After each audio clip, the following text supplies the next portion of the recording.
Hezbollah के साथ बढ़ते तनाव के बीच अब इजरायल की सेना लेबनान पर लड़ाकू विमानों से हमले कर रही है। और इससे ठीक पहले इजरायल के रक्षा मंत्री ने हिजबुल्लाह को धमकी दी थी कि अगर इजरायल पर हिजबुल्लाह के हमले नहीं रुके तो लेबनान की राजधानी बेरूत में वैसा ही एक्शन लिया जाएगा जैसा हमास के खिलाफ लिया गया था। और वहीं दूसरी ओर हिजबुल्लाह भी ईंट का जवाब पत्थर से दे रहा है। लेबनान के चरमपंथी संगठन हिजबुल्लाह ने इजरायल पर मिसाइल से हमला भी किया है।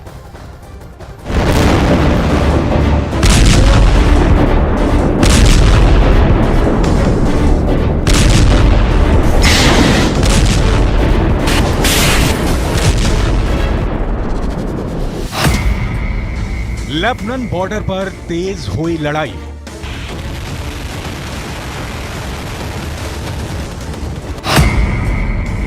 हिजबुल्लाह ने कई मिसाइल दागी।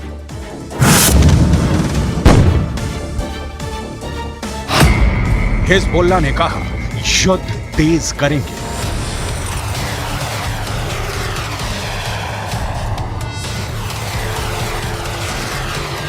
हिजबुल्लाह ने लेबनान इजरायल बॉर्डर पर कई हमले करके साबित कर दिया है कि इजरायल की उत्तरी सीमा अब सुरक्षित नहीं बची है। इजरायल की उत्तरी सीमा पर बसे लेबनान से हिजबुल्लाह के लड़ाके लगातार इजरायल की सीमा में हमले कर रहे हैं। हिजबुल्लाह के लड़ाकों ने इजरायल के सैन्य ठिकानों को निशाना बनाकर एंटी टैंक मिसाइलों से हमला किया, जिसका एक वीडियो इजरायल की सेना ने जारी किया, जिसमें इजरायल की उत्तरी सीमा के पास एक रिहायशी इलाके में विस्फोट होता दिखा। धमाके के बाद काले धुएं का गुबार आसमान में काफी ऊंचाई तक उड़ता हुआ नजर आया। हालांकि इसके तुरंत बाद इजरायल की सेना ने भी मोर्चा संभाला और जवाबी कार्रवाई करते हुए लेबनान की तरफ ताबड़तोड़ मिसाइलें दाग दी।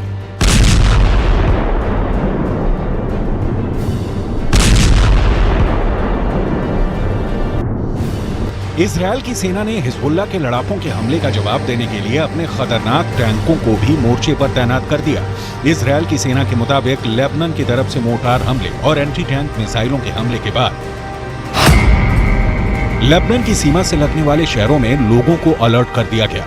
इसके साथ ही वहां कुछ सड़कों को भी बंद कर दिया गया और लेबनान से हमला करने वाले हिजबुल्लाह के ठिकानों पर लड़ाकू विमानों से बमों की बारिश कर दी। इजरायल की सेना ने दावा किया कि उसके इस हमले में हिजबुल्लाह के वो ठिकाने तबाह हो गए जहां उनके हथियारों का जखीरा मौजूद था। इजरायल की सेना ने इस हमले का एक वीडियो भी जारी किया, जिसमें इजरायली सेना के लड़ाकू विमान हिजबुल्लाह के ठिकानों पर चुन चुन कर बम गिराते दिखे।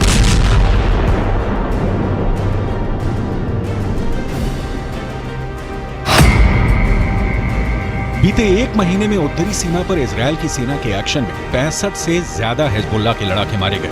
हिजबुल्लाह की हरकतों पर नजर रखने के लिए इजरायली सेना के ड्रोन लगातार दक्षिणी लेबनान के ऊपर उड़ान भर रहे हैं।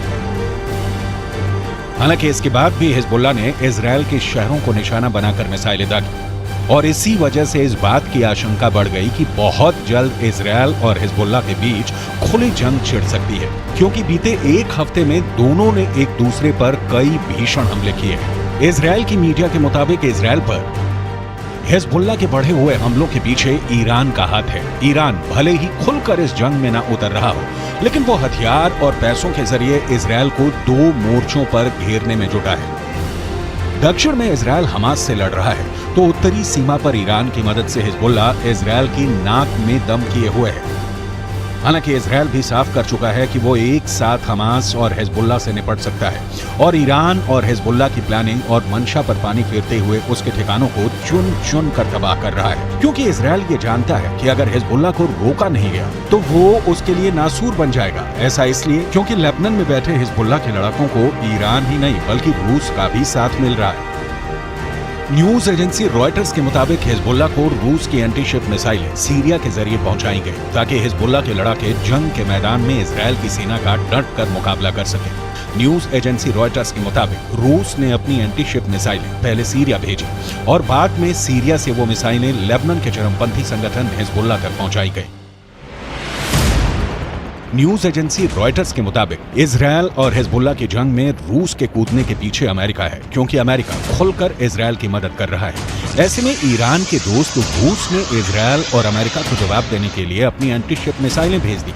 रूस के सीरिया के साथ अच्छे रिश्ते हैं और इसी का फायदा उठाकर उसने ये मिसाइल लेबनान पहुंचा दी, जिसके दम पर हिजबुल्लाह अब इजरायल के साथ ही अमेरिका को भी आंखें दिखा रहा है। क्योंकि रूस से मिली एंटीशिप मिसाइलें उन जहाजों को भी निशाना बना सकती हैं जिन्हें इजरायल की मदद के लिए अमेरिका ने भूमध्य सागर में तैनात कर रखा है। यानी रूस की मदद से हिजबुल्लाह के पास वो हथियार आ चुके हैं जिनकी मदद से वो ताकतवर युद्धपोतों को भी समंदर में डुबो सकता है, क्योंकि रूस से जो एंटीशिप मिसाइलें हिजबुल्लाह को मिली हैं उन्हें बेहद खतरनाक माना जाता है। उन्हें बड़े जहाजों को तबाह करने के लिए ही बनाया गया है। यानी इन मिसाइलों की मदद से लेबनान में बैठे बैठे ही हिजबुल्लाह आसानी से भूमध्य सागर में तैनात अमेरिका के युद्धपोतों को निशाना बना सकता है। और अगर ऐसा हुआ तो इजरायल और हिजबुल्लाह की जंग से भड़की चिंगारी पूरे पश्चिम एशिया को युद्ध की आग में जला देगी। इससे पहले उत्तर कोरिया ने हमास की मदद की थी और दावा है कि हमास ने इजरायल के खिलाफ जंग में उत्तर कोरिया के हथियारों का इस्तेमाल किया। इजरायल की मीडिया के मुताबिक इजरायल की सेना को हमास के लड़ाकों के पास से जो हथियार मिले उनमें उत्तर कोरिया के भी कई हथियार शामिल हैं और उन्हीं हथियारों के जरिए हमास ने इजरायल में तबाही ला दी थी। 7 अक्टूबर को जब हमास ने इजरायल पर 5000 रॉकेट दागे थे, तभी नेतन्याहू ने कहा था कि इसके पीछे दुश्मन देशों का हाथ है। इस बीच इजरायल की सेना ने दावा किया था कि उत्तर कोरियाई F-7 का इस्तेमाल हमास के आतंकियों ने किया है, जिसे कंधे से इस्तेमाल किया जाता है और बख्तरबंद गाड़ियों पर इससे हमला किया गया।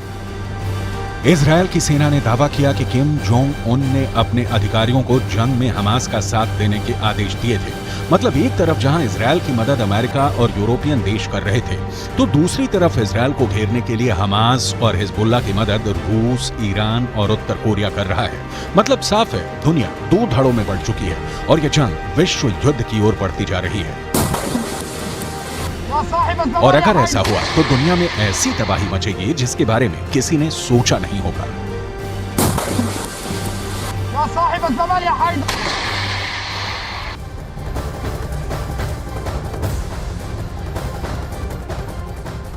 हिजबुल्लाह के बढ़ते हमलों की वजह से इजरायल की सेना ने उत्तरी सीमा पर जंग की तैयारी पहले की तुलना में तेज कर दी है। लंबे युद्ध के दौरान सैनिकों को सर्दियों से बचाने के लिए इजरायल की सेना ने गर्म कपड़ों के साथ उनकी जरूरत के सामानों की बड़ी खेप लेबनान बॉर्डर पर भेजी है और जिसकी तस्वीरें भी सामने आ चुके हैं। एक करके वो तस्वीरें भी हम आपको दिखाएंगे। यानी युद्ध लंबा खिंचने के आसार अब सामने आ चुके हैं, क्योंकि सर्दियों की तैयारी अब सेना भी करने लगी है।